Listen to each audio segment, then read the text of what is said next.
Thank you, Mr. Chairman. Mr. Ranking Member, thanks for holding this markup to consider S2155. I'm proud to have worked closely with Chairman Crapo and Senators Heitkamp, Tester, and Warner, among others, to craft this bipartisan legislation. Although we worked nearly around the clock the last month, the roots of this effort stretch back to 2015, when the five of us, along with Senators Corker and Senator Moran from Kansas, who has joined us, crafted a similar framework for regulatory relief and economic growth.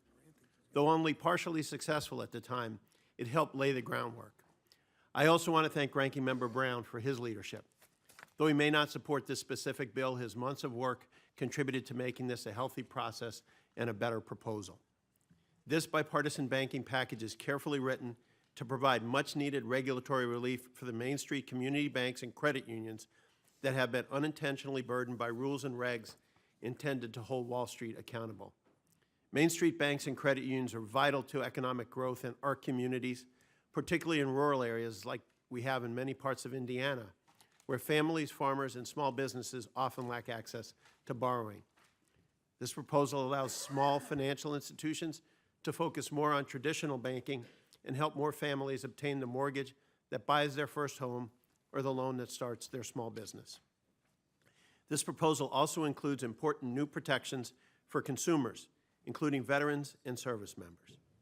This legislation includes the Protecting Veterans Credit Act, which I authored with my friend Senator Rounds, to ensure veterans are not wrongly penalized by medical bill payment delays at the Department of Veterans Affairs.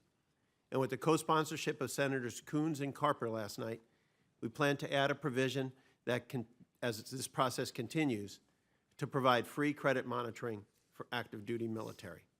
And for the first time, every American is able to freeze and unfreeze their credit in a timely manner, free of charge, and set year-long fraud alerts.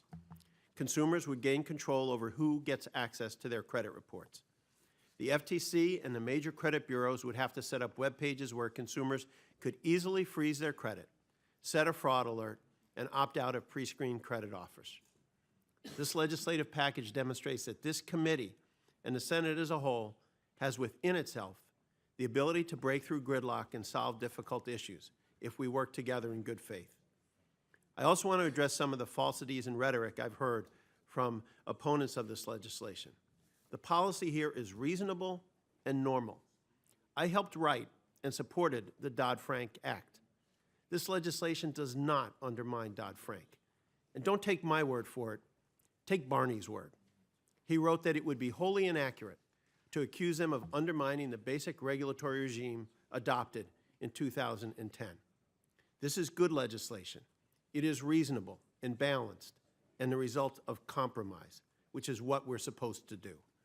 This legislation takes measured steps that allows community financial institutions to increase lending and provide new protection for consumers.